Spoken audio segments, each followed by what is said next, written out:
Hello dear. सो इस lecture series में हम लोग रैपिड रिवीजन करेंगे उन टॉपिक्स का जो नीट में फ्रिक्वेंटली क्वेश्चंस पूछे जाते हैं, उनको हम लोग देखेंगे, उन्हें किस तरीके से हम सॉल्व कर सकते हैं। ऐसा ही आज हम पहला टॉपिक लेने जा रहे हैं बॉन्ड एंगल का। ठीक है, बॉन्ड एंगल के इंपॉर्टेंट क्वेश्चन नीट के लिए भी इंपॉर्टेंट होते हैं। ठीक है, सो बॉन्ड एंगल को कैसे सॉल्व करना है, कैसे ऑर्डर बनाना है, इनके बारे में हम लोग देखेंगे। ठीक है, okay, so let's start bond angle rapid revision by DMPS यानी myself doctor Mayur Patidar. Okay, चलिए शुरू करते हैं। तो सबसे पहले हम बात करेंगे कि बॉन्ड एंगल का ऑर्डर बनाया कैसे जाए और कौन कौन से फैक्टर है जिनके ऊपर बॉन्ड एंगल डिपेंड करता है।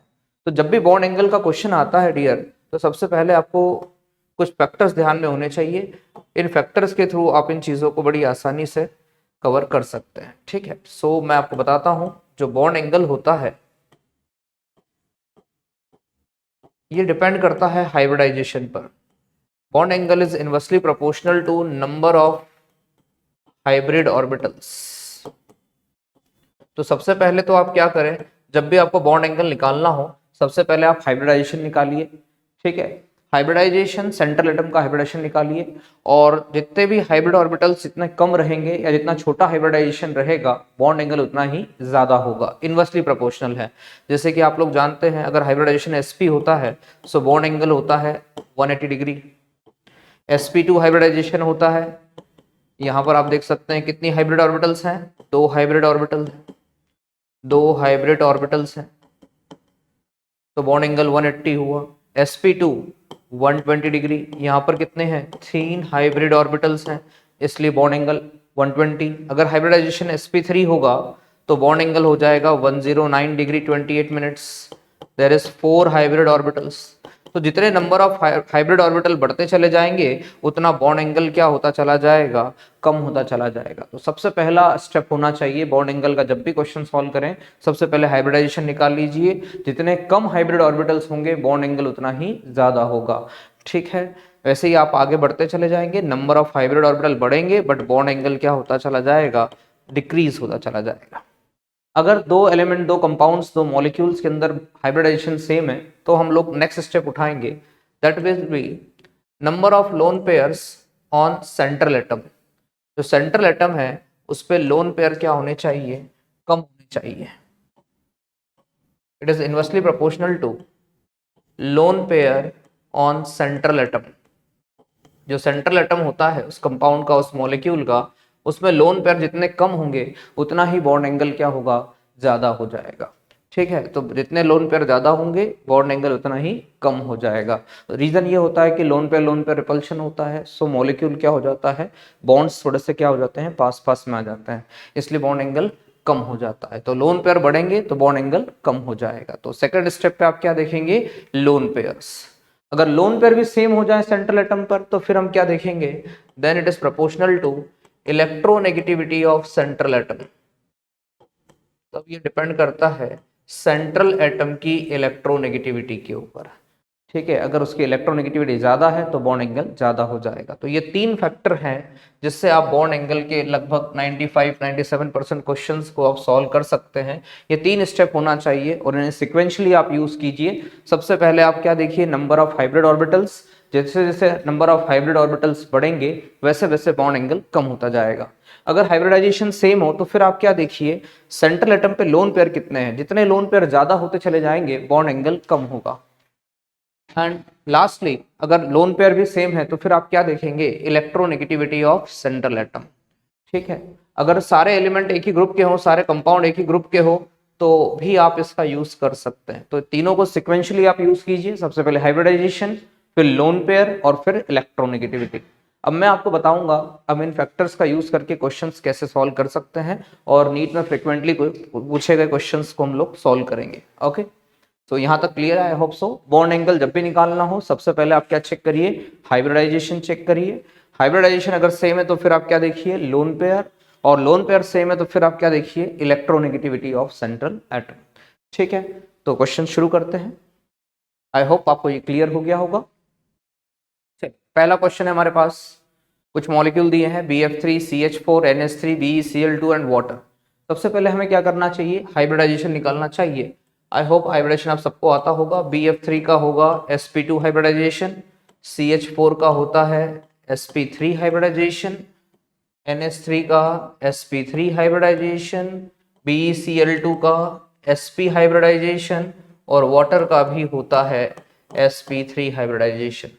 तो सबसे कम हाइब्रिड ऑर्बिटल्स कहाँ है, सबसे छोटा हाइब्रिडाइजेशन कहाँ है, दैट इज BeCl2 में, इसलिए BeCl2 का बॉन्ड एंगल सबसे ज्यादा होगा और आप जानते हैं अराउंड 180 डिग्री होता है, लीनियर मॉलिक्यूल होता है, ठीक है। उसके बाद BF3, यहाँ पर सिर्फ 3 हाइब्रिड ऑर्बिटल हैं तो BF3 का बॉन्ड एंगल आएगा उसके बाद, दैट इज 120 डिग्री। अगर अब हम बाकी की बात करें तो चाहे CH4 हो, चाहे NH3 हो, चाहे H2O हो, इन तीनों में हाइब्रिडाइजेशन क्या है, सेम है। जब हाइब्रिडाइजेशन सेम हो जाता है तो फिर हम लोग क्या चेक करेंगे, तब हम चेक करेंगे नंबर ऑफ लोन पेयर्स। आप लोग जानते हैं मीथेन में कोई भी लोन पेयर नहीं होता है, 0 लोन पेयर। अमोनिया में नाइट्रोजन के पास 1 लोन पेयर है और वाटर में ऑक्सीजन के पास 2 लोन पेयर होते हैं, राइट। तो जब हाइब्रिडाइजेशन सेम होता है तो फिर हम लोग क्या चेक करते हैं, लोन पेयर। जिसके पास लोन पेयर ज्यादा होंगे उसका बॉन्ड एंगल कम होगा, सो यहाँ पर लोन पेयर बढ़ रहे हैं तो बॉन्ड एंगल कम हो जाएगा। तो ऑर्डर होगा CH4 then NH3 then H2O। अगर इनकी वैल्यू बताऊं तो CH4 में टेट्राहेड्रल स्ट्रक्चर होता है, 109 डिग्री 28 मिनट्स बॉन्ड एंगल होता है। अमोनिया में 107 डिग्री एंड वाटर में एवरीवन नोज 104.5 डिग्री का बॉन्ड एंगल होता है। तो इस तरह से क्वेश्चन सॉल्व करते हैं। सबसे पहला स्टेप होता है हाइब्रिडाइजेशन, जो हमने निकाला। सबसे पहले sp हाइब्रिडेशन वाले का बॉन्ड एंगल सबसे ज्यादा होगा, फिर sp2 वाले का। इन तीनों का हाइब्रिडाइजेशन सेम था तो फिर हमने क्या देखे, लोन पेयर, ठीक है। और लोन पेयर से हमारा क्वेश्चन सॉल्व हो गया। नेक्स्ट क्वेश्चन सॉल्व करते हैं। चलिए CO2 H2S BCl3 H2O and NH3। सबसे पहले हाइब्रिडाइजेशन की बात करें तो CO2 का हाइब्रिडाइजेशन क्या होगा, sp। H2S का हाइब्रिडाइजेशन क्या होगा, sp3। BCl3 का हाइब्रिडाइजेशन क्या होगा, sp2। H2O का हाइब्रिडाइजेशन क्या होगा, sp3। अमोनिया का हाइब्रिडाइजेशन क्या होगा, sp3। तो सबसे पहले हम देखें तो किसका हाइब्रिडाइजेशन सबसे कम है, कहाँ सबसे कम हाइब्रिड ऑर्बिटल है, किसका हाइब्रिडाइजेशन सबसे छोटा है, दैट इज CO2। तो CO2 बॉन्ड एंगल कितना होता है, 180 डिग्री, लीनियर मॉलिक्यूल है, राइट, sp हाइब्रिडाइजेशन। उसके बाद BCl3 sp2 हाइब्रिडाइजेशन होता है, इसका 120 डिग्री का बॉन्ड एंगल है। अब हम बात करेंगे H2O NH3 और H2S की। इन तीनों में हाइब्रिडाइजेशन क्या है, सेम है, NH3 H2O H2S। अगर हम बात करें तो इन तीनों में हाइब्रिडाइजेशन क्या है, सेम है। जब हाइब्रिडाइजेशन सेम हो जाता है फिर हम लोग नेक्स्ट स्टेप क्या यूज करते हैं, number of lone pairs.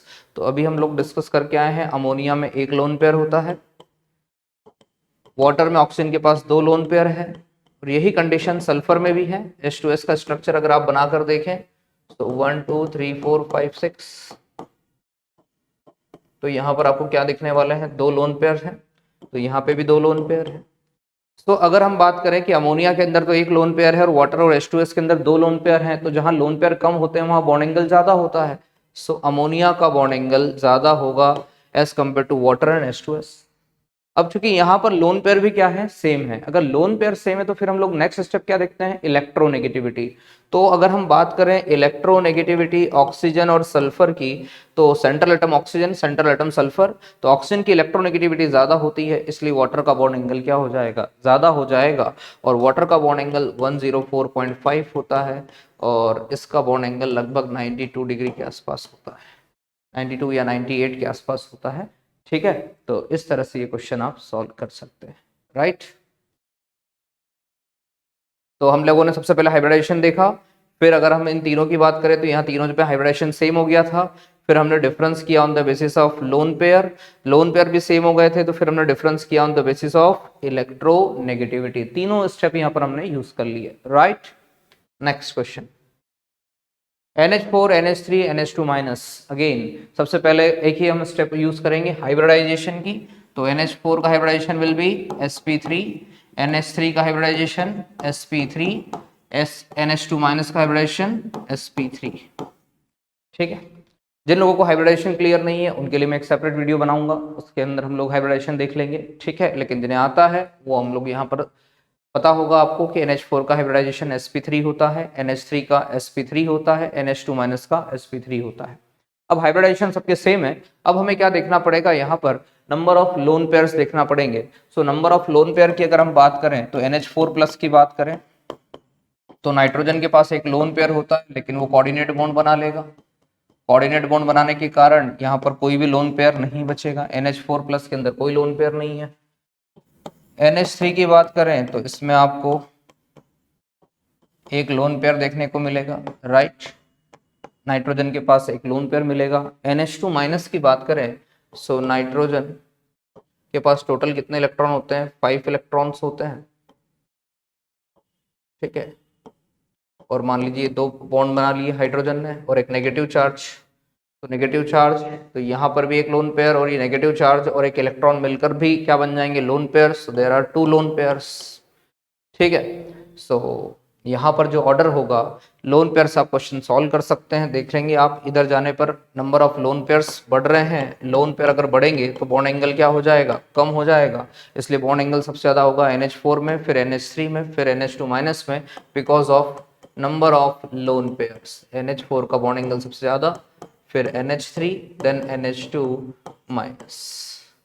I hope आपको क्लियर हुआ होगा। सबसे पहले हाइब्रिडाइजेशन देखा, उसके बाद हमने स्ट्रक्चर बना के मैंने आपको बता दिए कहाँ पर कितने लोन पेयर हैं सेंट्रल एटम के पास में, राइट। नाइट्रोजन के पास 5 इलेक्ट्रॉन थे, 1 2 3 4 5, 2 से बॉन्ड बनाया था। एक एक्स्ट्रा इलेक्ट्रॉन, माइनस चार्ज का मतलब क्या होता है, एक एक्स्ट्रा इलेक्ट्रॉन ले लिया उसने, तो ये बन गया एक लोन पेयर, ये बन गया एक lone pair, right.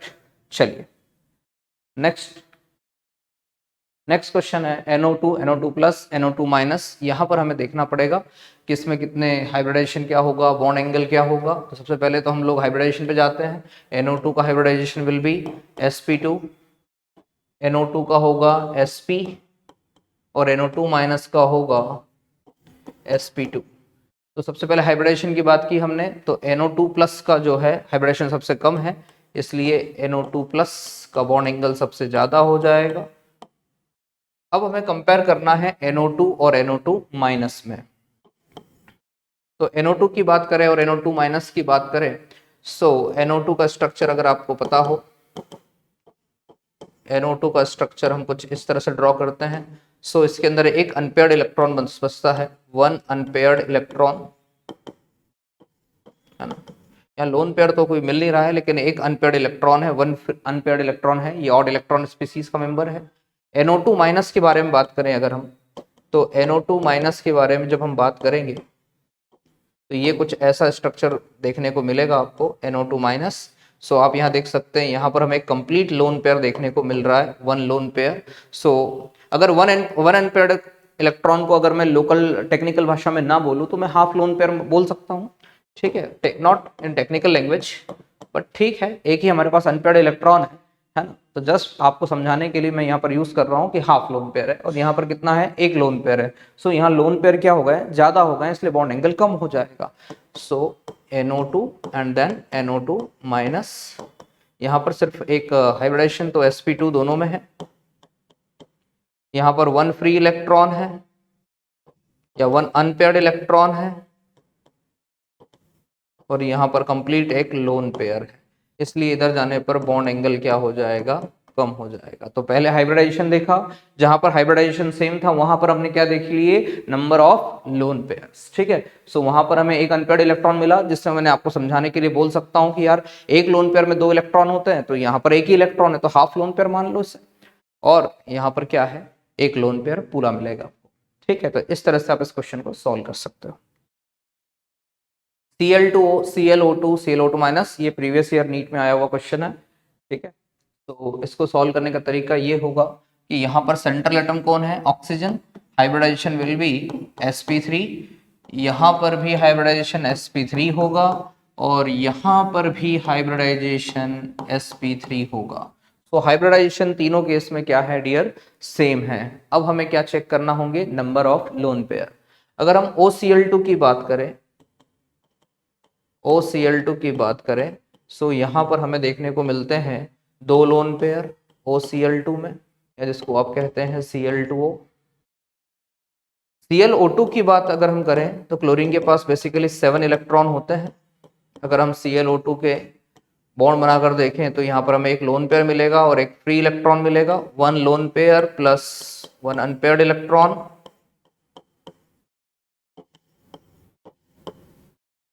Right. ClO2 minus की बात करें तो यहाँ पर एक माइनस चार्ज जो है हम इसको ऐसा कंसिडर कर सकते हैं, ClO2 माइनस को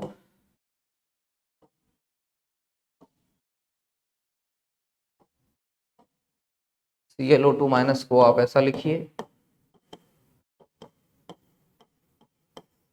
तो यहाँ पर आपको मिलेंगे 2 लोन पेयर्स। क्लोरीन के पास आपको क्या मिलेंगे, 2 लोन पेयर। तो अगर देखा जाए तो OCl2 में भी 2 लोन पेयर हैं और ClO2 माइनस में भी क्या है, 2 लोन पेयर है। तो यहाँ पर तो लोन पेयर सेम है, लेकिन यहाँ पर लोन पेयर 2 तो नहीं है ना, 2 से तो कम है लोन पेयर। तो ClO2 का जो है वो बॉन्ड एंगल क्या होना चाहिए, सबसे ज्यादा होना चाहिए। तो ClO2 का बॉन्ड एंगल सबसे ज्यादा होगा क्योंकि नंबर ऑफ लोन पेयर यहाँ पर क्या है, सबसे कम है। उसके बाद अगर हम बात करें OCl2 और ClO2 माइनस की बात अगर हम करें तो यहाँ लोन पेयर तो दोनों जगह क्या हो गए हैं, सेम हो गए हैं, लेकिन सेंट्रल एटम यहाँ पर कौन है, ऑक्सीजन है सेंट्रल एटम, और यहाँ सेंट्रल एटम कौन है, क्लोरीन। तो इलेक्ट्रोनेगेटिविटी किसकी ज्यादा होती है, ऑक्सीजन की ज्यादा होती है। तो हमारा थर्ड स्टेप हम यूज कर रहे हैं, ऑक्सीजन की इलेक्ट्रोनेगेटिविटी ज्यादा होती है, इसलिए Cl2O का बॉन्ड एंगल ज्यादा होगा as compare to ClO2 minus. इधर जाने पर बॉन्ड एंगल कम। तो इस तरह से आप सीक्वेंशियली सॉल्व करेंगे तो आपका आंसर आ जाएगा। सबसे पहले हाइब्रिडाइजेशन देख रहे हैं, फिर नंबर ऑफ लोन पेयर्स देख रहे हैं। नंबर ऑफ लोन पेयर सबसे कम कहाँ थे, ClO2 में थे, वहां पर लोन पेयर का नंबर कम था, ठीक है, एक लोन पेयर था और एक अनपेयर्ड इलेक्ट्रॉन था, इसलिए उसका बॉन्ड एंगल ज्यादा। उसके बाद फिर हम लोग क्या देख रहे हैं, ClO2 माइनस और OCl2O में क्या थे, number of lone pair same थे। तो फिर हमने क्या देखा, सेंट्रल एटम की इलेक्ट्रोनेगेटिविटी को हमने चेक किया है, राइट। तो इस तरह से ये क्वेश्चन सॉल्व होता है। चलिए क्वेश्चन नंबर 6 की बात करें। क्वेश्चन नंबर 6 में बेसिकली 2 क्वेश्चन है और ये फ्रीक्वेंटली पूछे गए हैं नीट में, है। तो ये काफी इंपॉर्टेंट क्वेश्चन है, पी ब्लॉक में भी ये देखे जाते हैं। हाइड्राइड्स के बॉन्ड एंगल का ऑर्डर बताना है आपको, ठीक है। सो NH3 PH3 SH3 SbH3 BiH3 इनके बॉन्ड एंगल का ऑर्डर हमें देखना है। तो जब भी सारे अगर मॉलिक्यूल एक ही ग्रुप के होते हैं तो आप लोग सिंपली एक ही चीज सॉल्व करेंगे। आप लोग इस चीज को सॉल्व कर सकते हैं, bond angle is proportional to electronegativity of central atom. इस चीज से आप सॉल्व कर सकते हैं। रीजन, इन सब का हाइब्रिडाइजेशन सेम आएगा, sp3 sp3 sp3, इन सब का हाइब्रिडाइजेशन क्या हो जाएगा, sp3। अपार्ट फ्रॉम इन सब में एक एक ही लोन पेयर होगा क्योंकि एक ही ग्रुप के मेंबर्स हैं। ऐसे यहां पर भी अगर ये H2 है, sp3 sp3 sp3 sp3, lone pair सब में 2-2 लोन पेयर आपको मिलेंगे। नंबर ऑफ लोन पेयर भी क्या है, सेम है। तो फिर डायरेक्टली जब भी एक ही ग्रुप के मॉलिक्यूल्स आ जाते हैं तो आप सिंपली इस क्वेश्चन को सॉल्व कर सकते हैं by means of electronegativity of central atom. जैसे जैसे डाउन द ग्रुप जाते हैं सेंट्रल एटम की इलेक्ट्रोनेगेटिविटी कम होती है तो बॉन्ड एंगल भी क्या हो जाएगा, कम हो जाएगा। Like NH3 PH3 ASH3 arsine stibine and bismuthine. So ammonia, phosphine, arsine, stibine and bismuthine. Down the group electronegativity of central atom decreases, so bond angle also decreases. इसका 107 होता है, इसका अराउंड 93 होता है और इस तरह से bond angle down the group कम हो जाता है। तो ये क्वेश्चन फ्रीक्वेंटली पूछे जा रहे हैं नीट में। तो यहाँ पर भी बिल्कुल सेम ऑर्डर होगा, एक ही ग्रुप के जब मेंबर हो तो down the group electronegativity of central atom कम होती है और इसलिए बॉन्ड एंगल भी कम होता है, ठीक है। सो इन क्वेश्चन को बड़े सिंपली आप सॉल्व कर सकते हैं, राइट। इन क्वेश्चंस को आप इस तरह से सॉल्व कर सकते हैं।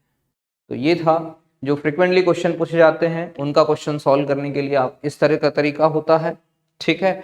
जो अधिकतर नीट में क्वेश्चन पूछे जाते हैं वो आप इस तरीके से सॉल्व कर सकते हैं। कुछ और भी क्वेश्चन है लेकिन उनके लिए फिर डिफरेंट टेक्निक्स हैं, लेकिन यही क्वेश्चन एग्जाम में ज़्यादा पूछे जाते हैं। एज अभी तो हमारा रैपिड रिवीजन लेक्चर है तो हम सिर्फ इंपॉर्टेंट क्वेश्चंस पर डिस्कशन करेंगे। इसके अलावा भी जो क्वेश्चंस हैं उनको तो फिर हम लोग डिटेल लेक्चर में बात करेंगे। अभी हम नीट के लिए जो इंपॉर्टेंट ऑर्डर थे वो मैंने आपको समझाए हैं। Thank you.